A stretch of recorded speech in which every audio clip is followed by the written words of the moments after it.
الحمد لله حمدا وافيا لنعمه مكافيا لمزيده والصلاة والسلام على سيد الأنبياء والمرسلين أما بعد فأعوذ بالله من الشيطان الرجيم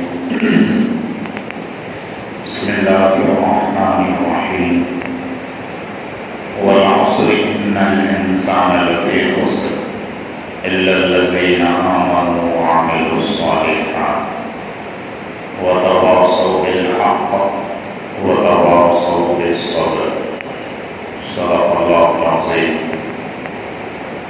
وقال رسول الله صلى الله عليه وسلم سيأتي على الناس زمان لا يبقى من الإسلام إلا اسمه ولا من القرآن إلا رسمه أو كما قال عليه الصلاة والتسليم.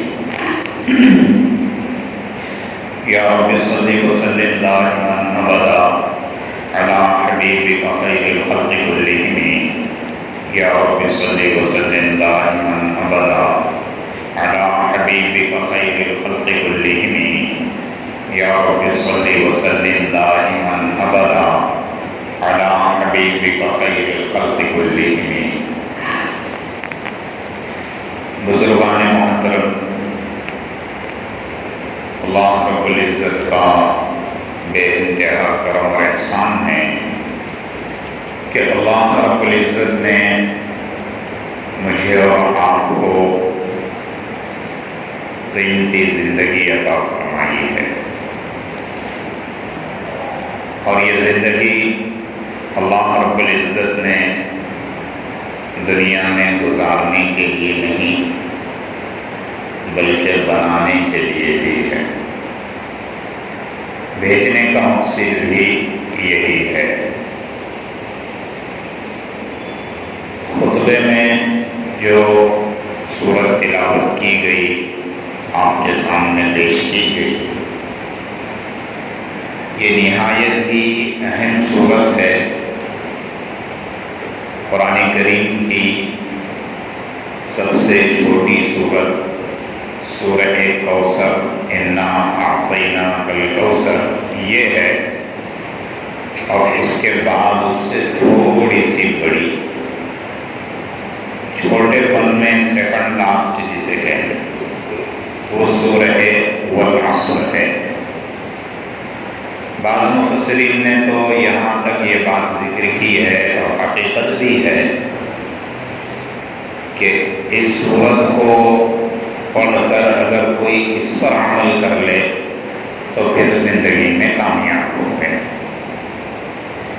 کیونکہ اللہ رب العزت نے اس سورت کے اندر زندگی کی کامیابی کو ذکر کیا ہے کہ اصل کامیابی کیا ہے.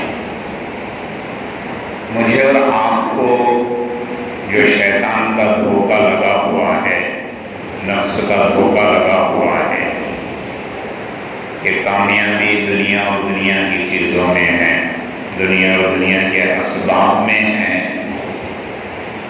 یہ دھوکہ ختم ہو جائے گا، یہ دھوکہ صاف ستھرا ہو جائے گا. بلکہ صحابہ رضی اللہ عنہم اجمعین کا معمول یہاں تک تھا کہ جب بھی وہ کسی مجلس میں بیٹھتے، چاہے دین کی مجلس ہو، چاہے ان کے اپنے کوئی کاروبار کی مجلس ہو، تو اس مجلس سے اٹھنے سے پہلے اس سورت کی تلاوت کیا کرتے تھے. عجیب و غریب معمول کا صحابہ، اور وہ اس لیے کیا کرتے تھے کہ تاکہ زندگی کی حقیقت اور زندگی کا مقصد دونوں چیزیں ہمارے سامنے رہیں. اور مجلس سے اٹھنے کی دعا تو جیسے حدیث سے بھی ثابت ہے، سبحان اللہ و بحمدہ، سبحان اللہم و بحمدک، یہ پڑھا کرتے تھے. یہ معمول تھا. سنتیں اگر سیکھنی ہو، معمولات نبوی صلی اللہ علیہ وسلم اگر سیکھنی ہو تو اللہ کے رسول صلی اللہ علیہ وسلم کے صحابہ کی زندگیوں کو پڑھنا پڑے گا. بہرحال اللہ رب العزت نے اس صورت میں زندگی کی قسم کھائی ہے، وقت کی قسم کھائی ہے، زمانے کی قسم کھائی ہے کہ والعصر، قسم ہے زمانے کی، ان الانسان لفی خسر، کہ ساری انسانیت نقصان میں، گھاٹے میں ہے، ٹوٹے میں ہے، خسارے میں ہے۔ یہ بات اللہ نے ذکر کی، اور قسم کھا کر اللہ ذکر کر رہے ہیں، حالانکہ اللہ رب العزت کو کسی بات کو بتانے کے لیے قسم کھانے کی ضرورت نہیں ہے۔ اللہ سے زیادہ سچا کون ہو سکتا ہے؟ اور اللہ کی بات سے زیادہ سچی بات کس کی ہو سکتی ہے؟ اس کے باوجود مجھے اور آپ کو سمجھانے کے لیے اللہ نے قسم کھائی ہے، والعصر، زمانے کی قسم کھائی ہے کہ جو زندگی اللہ رب العزت نے مجھے اور آپ کو دے رکھی ہے اس کی قسم کھائی، اور قسم کھا کر کہا کہ ساری انسانیت خسارے میں اور نقصان میں ہے۔ پھر آگے بات ذکر کی، اِلَّا الَّذِينَ آمَنُوا وَعَمِلُوا الصَّالِحَاتِ وَتَوَاصَوْا بِالْحَقِّ وَتَوَاصَوْا بِالصَّبْرِ، کہ ساری انسانیت میں سے 4 صفتیں جن کے اندر ہوگی وہ کامیاب ہیں۔ باقی ان 4 صفتوں کے علاوہ جتنے بھی لوگ ہیں وہ ناکام ہیں۔ وہ 4 صفتیں اللہ رب العزت ذکر کر رہے ہیں۔ اِلَّا الَّذِينَ آمَنُوا، سب سے پہلی صفت ایمان کی صفت۔ اس سے سمجھ میں آیا کہ جس کے زندگی میں ایمان ہے وہ کامیاب ہے۔ کافر اور مشرک اس لسٹ سے نکل گیا کہ نقصان اٹھانے والوں میں کافر اور مشرک آ گیا، چاہے دنیاوی اعتبار سے اس کو کتنا ہی نفع مل جائے، کتنی ہی دولت مل جائے، ساری دولت مل جائے۔ اللہ کے رسول صلی اللہ علیہ وسلم کے پاس ایک مرتبہ حضرت عمر فاروق رضی اللہ تعالیٰ عنہ اداس آئے۔ اللہ کے رسول نے پوچھا کہ عمر کیا ہو گیا، چہرہ اتنا اداس کیوں ہے؟ حضرت عمر فاروق رضی اللہ تعالیٰ عنہ نے فرمایا، اللہ کے رسول آپ تو 2 جہاں کے بادشاہ ہیں، اللہ کے بعد سب سے بڑا مرتبہ آپ کا ہے۔ ہم دنیا کے بادشاہوں کو دیکھتے ہیں کہ وہ بیٹھتے اعلیٰ تختوں پر، سوتے اعلیٰ مصریوں پر، کھانا الگ الگ قسم کا سونے کے چاندی کے برتنوں میں کھانا کھاتے ہیں، اور آپ کے پاس ابھی کچھ بھی نہیں۔ اللہ کے رسول نے فرمایا کہ عمر ہماری کامیابی اور ہمارا ٹارگٹ آخرت ہے، ہمیں مرنے کے بعد ملے گا۔ کافروں کے لیے، مشرکوں کے لیے تو دنیا ہی سب کچھ ہے، تو کافر اس کامیابی کے لسٹ سے نکل گیا، مشرک نکل گیا۔ اچھا، جو لوگ ایمان لے آئے تو دوسری کامیابی کہ جن کے اندر نیک اعمال ہو، ایمان کے ساتھ ساتھ اعمال صالحہ ہو، نمازوں کی پابندی ہے، روزوں کی پابندی ہے، صدقات کی پابندی ہے، زکوٰۃ کی پابندی ہے، صلہ رحمی کی پابندی ہے، خندہ پیشانی کے ساتھ پیش آنے کی پابندی ہے، غیبت سے بچاؤ ہے، جھوٹ سے حفاظت ہے، سارے نیک اعمال زندگی میں ہیں۔ آگے کامیابی کا دوسرا نمبر اس کے پاس، یعنی آگے پہلا ایمان والا، پھر ایمان والوں میں بھی وہ جو نیک اعمال کرتے ہیں تو اس کا درجہ 1 گنا بڑھ جائے گا۔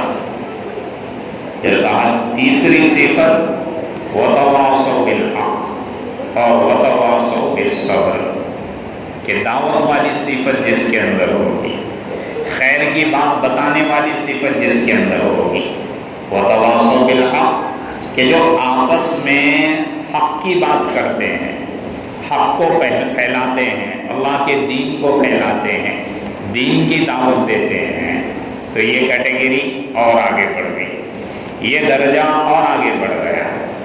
جس کے اندر ایمان تو ہے لیکن نیک اعمال نہیں ہے، تو مرنے کے بعد یہ ہمیشہ ہمیشہ جہنم میں نہیں جائے گا، جنت میں جائے گا لیکن جہنم سے وایا ہو کر جائے گا، کیونکہ زندگی میں نیک اعمال نہیں ہے، زندگی میں دعوت والی محنت نہیں ہے، خیر والی محنت نہیں ہے، بھلائی والی محنت نہیں ہے۔ جس کے اندر نیک اعمال بھی ہے وہ جہنم سے بچ جائے گا۔ لیکن تیسری صفت ذکر کی کہ ایک دوسرے کو بھلے باتوں کا حکم کرنا، بری باتوں سے روکنا، جیسے امر بالمعروف اور نہی عن المنکر کہتے ہیں۔ امر بالمعروف، بھلی باتوں کا حکم کرنا، یہ سب کے لیے بڑا آسان ہے۔ میں بھی کہوں گا نماز پڑھ لو، روزہ رکھ لو، زکوٰۃ دے دو، فلاں سے مل لو، فلاں سے ہنس کے بات کر لو، مصافحہ کر لو، صلح کر لو۔ لیکن دوسرا جو اس کا پہلو ہے نہی عن المنکر، برائیوں سے روکنا، یہ بڑا کٹھن ہے، یہ بڑی جگر گردے کی بات ہے۔ بلکہ آج کے زمانے کا ماحول تو ایسا ہے، اتنا کٹھن ہے کہ باپ کی ہمت نہیں ہو رہی ہے اپنی اولاد کو برائی سے روکنے اور ٹوکنے کی۔ بیٹا موبائل لے کر بیٹھا ہوا ہے، ویڈیو گیم پہ لگا ہوا ہے، انام شنام گیم، نہ جانے کس قسم کے گیم آ رہے ہیں اس میں لگا ہوا ہے، یا یہ کہ پھر ریلز وغیرہ دیکھ رہا ہے، انسٹا پہ لگا ہے، فیس بک پہ لگا ہے، یوٹیوب کے شارٹس پہ لگا ہے، یہ دیکھ رہا ہے۔ اور باپ بھی دیکھ رہا ہے کہ میری اولاد، میری بچی، میرا بچہ اس میں لگا ہوا ہے، لیکن بولنے اور روکنے کی ہمت نہیں۔ تو نہیں عن المنکر کرنا یہ بڑی جگر گردے کی بات ہے۔ وَتَوَاصَوْا بِالْحَقِّ، جو ایک دوسرے کو حق کی دعوت دیتے ہیں، حق کی طرف بلاتے ہیں۔ اور چوتھی صفت وَتَوَاصَوْا بِالصَّبْرِ، کہ صبر کی تلقین کرنا۔ اس میں دو باتیں ذکر کی گئی، ایک تو ایک دوسرے کو صبر کی تلقین کرنا، آنے والی مصیبت پہ صبر کی تلقین کرنا، یا ایک کہ نیکیوں پہ جمنے کی تلقین کرنا، یا ایک کہ گناہوں سے بچنے کی تلقین کرنا۔ یہ صبر کے سارے مفہوم اس کے اندر آ جاتے ہیں۔ اور دوسری بات یہ ذکر کی کہ وَتَوَاصَوْا بِالْحَقِّ سے انفرادی اصلاح اور انفرادی محنت مراد، اور وَتَوَاصَوْا بِالصَّبْرِ سے اجتماعی محنت یہ مراد ہے، یا دونوں سے وَتَوَاصَوْا بِالْحَقِّ اور وَتَوَاصَوْا بِالصَّبْرِ سے اجتماعی دین کی محنت مراد ہے، اور إِلَّا الَّذِينَ آمَنُوا وَعَمِلُوا الصَّالِحَاتِ سے اپنی ذات سے متعلق انفرادی محنت اور انفرادی عمل مراد ہے۔ اس صورت کو اگر دیکھا جائے تو یہ زندگی کے مقصد کو بتاتی ہے، کامیابی کو بتاتی ہے۔ پھر ایمان والا بھی کامیاب ہے، ایمان کے ساتھ ساتھ نیک اعمال ہے، یہ اس سے آگے کے درجے کا کامیاب ہے۔ نیک اعمال کے ساتھ ساتھ زندگی میں دعوت والی محنت ہے، خیر اور بھلائی کے حکم کرنے والی محنت ہے، امر بالمعروف نہی عن المنکر کی صفت ہے، تو یہ اس سے آگے کا درجہ ہے، یہ سب سے بڑا درجہ ہے، سب سے بڑی کامیابی یہی ہے، آخری کامیابی یہی ہے۔ اس لیول پہ آنے کے بعد سب سے بڑی کامیابی اللہ کی رضا ہے، اللہ کی رضامندی، جہنم سے بچنا ہے، جنت میں جانا ہے، اللہ کی ناراضگی سے بچنا ہے، اللہ کو راضی کرنا ہے، یہ آخری کامیابی ہے۔ قرآن کریم میں ذکر کیا کہ جس کو جہنم سے بچا لیا گیا اسے کامیاب کر دیا گیا، جس نے اللہ کو راضی کر دیا، اللہ جس سے راضی ہو گیا وہ کامیاب ہو گیا۔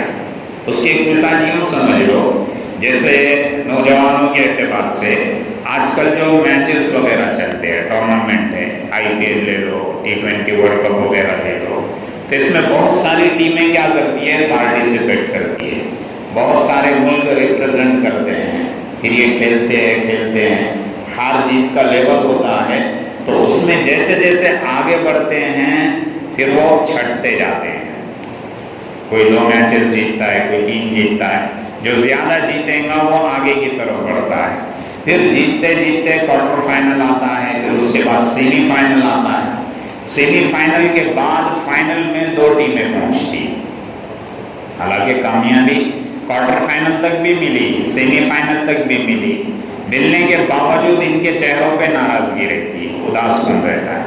جب 2 ٹیمیں فائنل پہ پہنچ جاتی ہے، اس کے بعد ایک ٹیم فائنل جیت جاتی ہے، تو ٹیم کا جو ٹارگٹ ہوتا ہے وہ ٹرافی ہوتی ہے، تو جو ٹیم ٹرافی جیتتی ہے وہ کتنی خوشیاں مناتی ہے، کیونکہ یہ دنیا کی نمبر 1 ٹیم بن جاتی ہے، اور جو ٹیم ہارتی ہے وہ دنیا کی نمبر 2 پہ ٹیم رہتی ہے، ایسا نہیں کہ نیچے چلے جاتی ہے، 2 نمبر پہ رہنے کے باوجود ان کے چہرے پہ اداسی، ان کے آنکھوں سے آنسو جاری ہونا، ان کے جو ملک کے لوگ رہتے ان کا رونا پیٹنا، حالانکہ کامیابی ان کو بھی ملی ہے، وہ دنیا کی 2 نمبر کی ٹیم ہے، رن اپ میں وہ ٹیم ہے، چیمپئن دوسری ٹیم ہے، لیکن پھر بھی رو رہے ہیں۔ کیوں رو رہے ہیں؟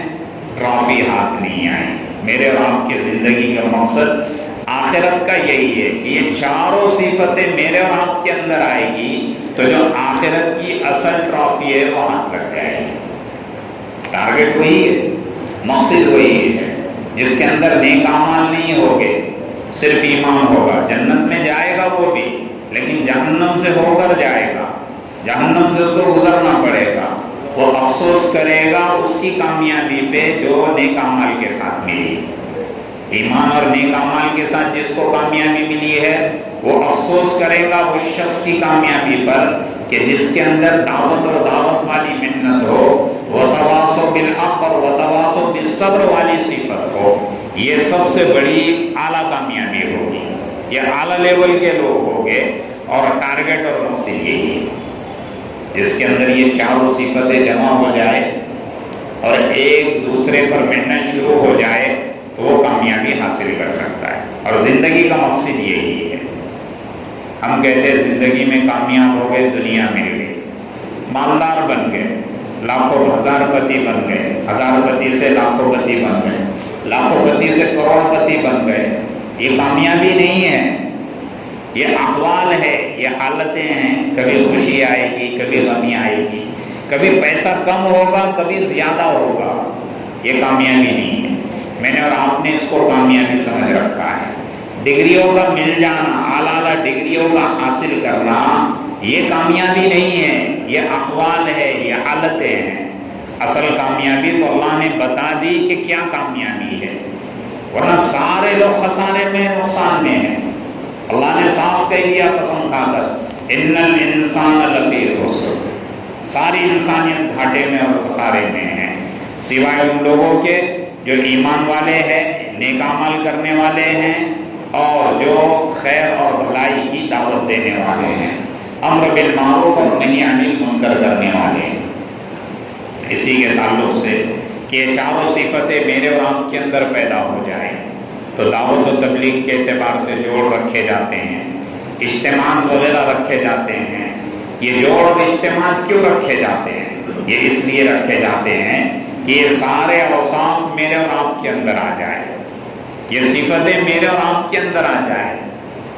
21 جولائی کو شہر بیڑ کا جوڑ رکھا ہوا ہے، وہاں سے جماعتیں بھی جائیں گی، ساری اس کی فکریں چل رہی ہے، ساری اس کی محنتیں چل رہی ہے، اجتماعات رکھے جاتے ہیں۔ کسی کے ذہن میں یہ آتا ہوگا کہ اجتماعات کیوں رکھتے ہیں، کتنا خرچہ کرتے ہیں، یہ کرتے ہیں، وہ کرتے ہیں۔ اس کے پیچھے ایک بڑا مقصد ہوتا ہے، انسانیت کو سنوارنے کا مقصد ہے، معاشرے کو سدھارنے کا مقصد ہے۔ یہ اس لیے رکھے جاتے ہیں۔ اگر ایک شخص بھی راہ راست پہ آ جائے یہ کامیابی کی دلیل ہے۔ اللہ کے رسول صلی اللہ علیہ وسلم نے حضرت علی رضی اللہ تعالیٰ عنہ سے فرمایا کہ علی تیرے کہنے سے اگر ایک شخص بھی ہدایت پہ آ جائے، راہ راست پہ آ جائے تو 100 اونٹوں کی قربانی دینے سے زیادہ بہتر ہے۔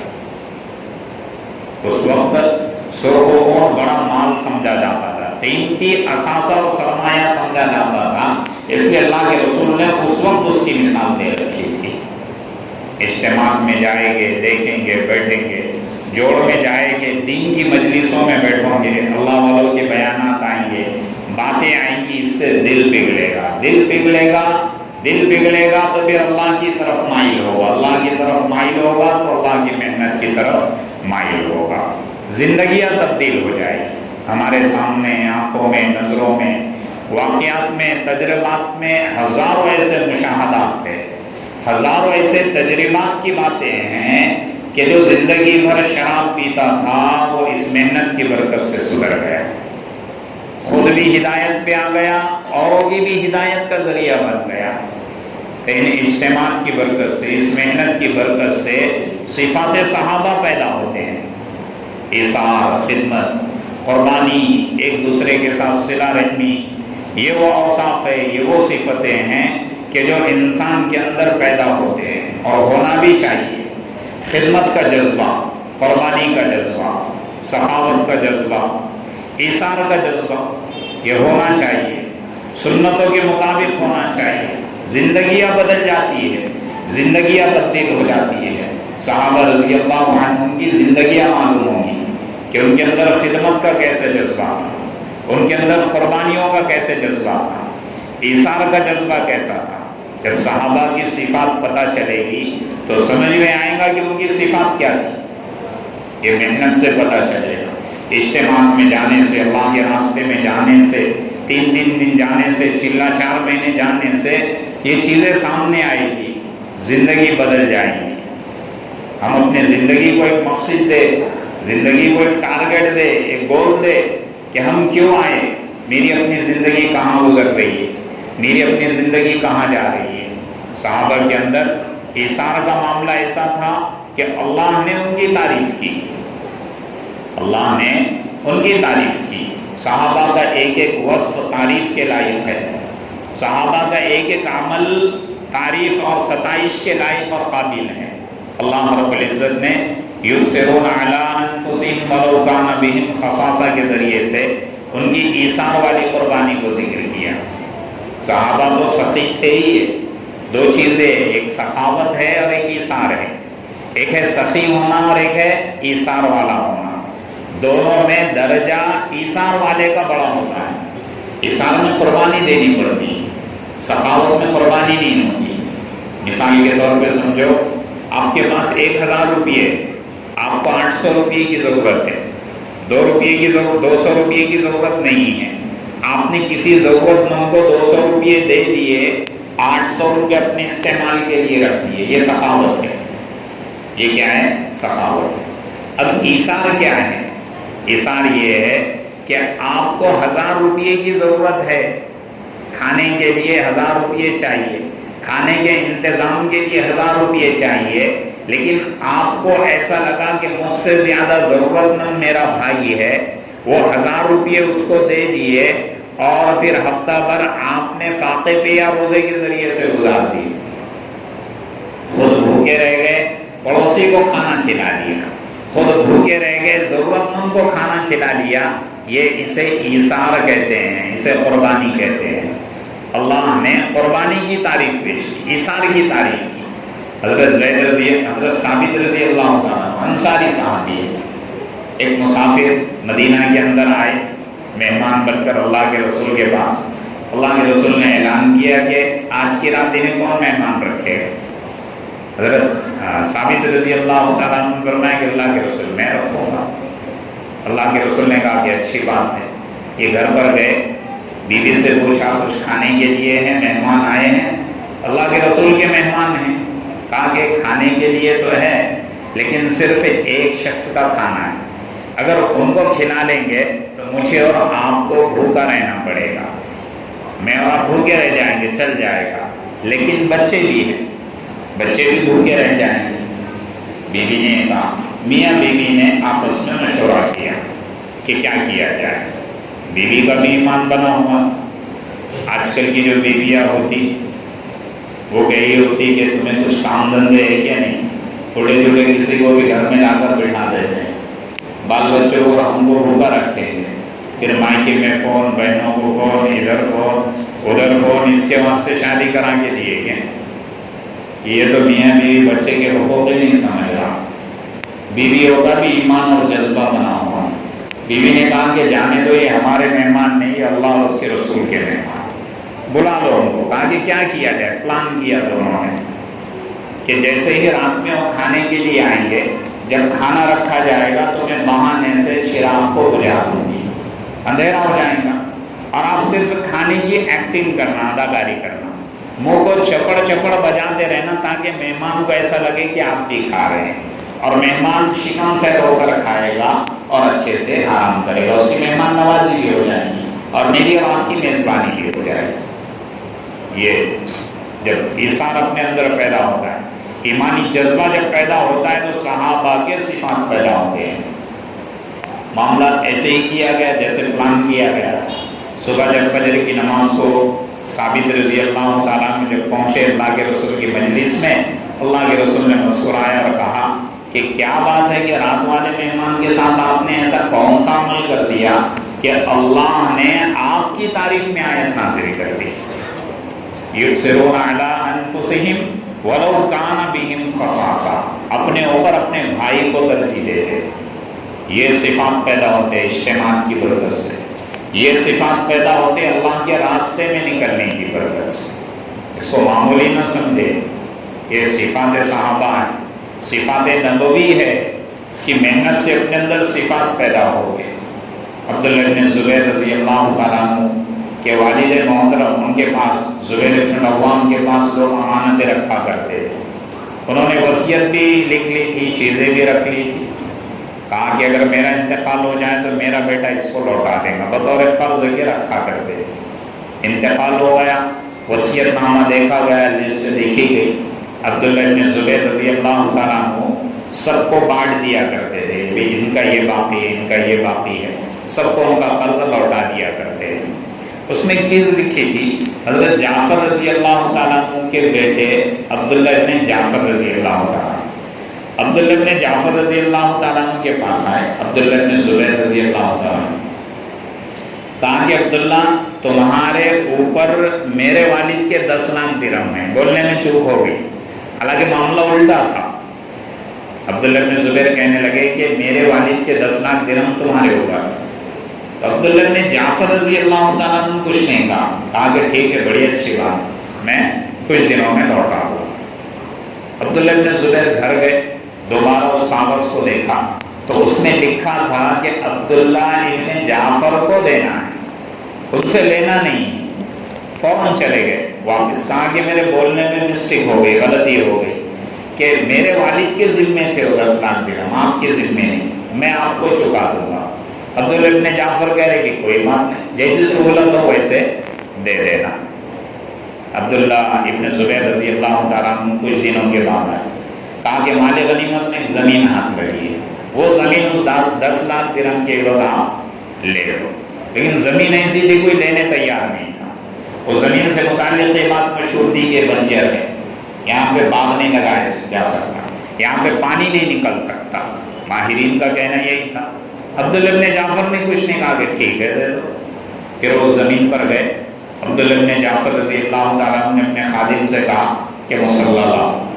مصلی لایا گیا، وہاں پہ مصلی بچھایا، 2 رکعت نماز پڑھی، سجدے میں چلے گئے، کچھ دیر تک دعا کی، پھر سجدے سے سر اٹھایا اور اپنے خادم سے کہا کہ جو کنواں کھودنے والے ان کو یہاں بلا کر کنواں کھدوانا شروع کر دو، اللہ یہاں سے پانی نکالے۔ یہ صحابہ کی روٹین تھی، صحابہ کی عادت تھی، ان کے لیے کوئی بڑی بات نہیں تھی کہاں سے پانی نکالنا ہے اور کہاں پانی کو دفن کر دینا ہے، پانی کو نیچے پہنچا دینا ہے۔ اللہ کے حضور آتے، اللہ سے مانگتے، ہر چیز، ہر مسئلے کا حل صحابہ نماز کے ذریعے سے اللہ سے مانگا کرتے تھے۔ تو اجتماعات کی برکت ہے، اجتماع جوڑ اسی لیے رکھے جاتے ہیں کہ میری اور آپ کی ذات اللہ سے جڑ جائے، میری اور آپ کی ذات اللہ سے لینے والی بن جائے، میری اور آپ کی ذات یہ سمجھ لے کہ زندگی کا مقصد کیا ہے، میں اور آپ یہاں پر کیوں آئے ہیں۔ عبداللہ بن زبیر نے دعا کی، چند کدال مارنا تھے، وہاں سے پانی کا چشمہ کھول گئے۔ کہ صحابہ ایک دوسرے کے ساتھ اتنا نارمل رہتے تھے، بنا کسی غضب کے۔ اگر کوئی کہہ دیتا مجھے اور آپ کو بنا کہے، مذاق میں بھی کہہ دے کہ بھئی تجھ سے 2 لاکھ 3 لاکھ لینا ہے، میرے ذمہ ہے، میرا اور آپ کا آپا تو خراب ہو جائے گا، لڑائی جھگڑے پہ اتر آ جائیں، کس نے کہا کہاں سے آیا، زبردستی کیوں لے گا، بلکہ ہونے کے باوجود بھی نگلیکٹ مار دیں گے، ڈیلیٹ مار دیں گے، نہیں میں نے کب لیا، میں نے کب یہ کیا۔ یہ معاملات کے صفات کب پیدا ہوں گے؟ اللہ کے راستے میں نکلیں گے، اجتماعات میں جائیں گے، جوڑ میں جائیں گے، سنیں گے، جوڑ میں پہنچو، اجتماعات میں پہنچو، دل نرم ہوگا، صحابہ کے حالات سمجھ میں آئیں گے۔ گھر بیٹھے ہم نہ صحابہ کے واقعات پڑھتے ہیں، نہ اولاد کو صحابہ کے صفات سناتے، وہاں جائیں گے تو صحابہ کے صفات بھی سامنے آئیں گے۔ تو آنے والے 21 جولائی کو اپنے شہر کا جو رکھا ہوا ہے، ظہر سے عشاء تک ہے، 3 نشستیں ہیں، وہاں پہ سب پہنچنے کی کوشش کرے، وہاں سے جماعتیں جا رہی ہے، خود کی ذات کے بھی نکالنے کی فکر کرے، اپنے اولاد ہے، دوست احباب ہے، سب میں ان باتوں کو چلائے۔ اللہ مجھے بھی عمل کی توفیق عطا فرمائے، آپ کو بھی۔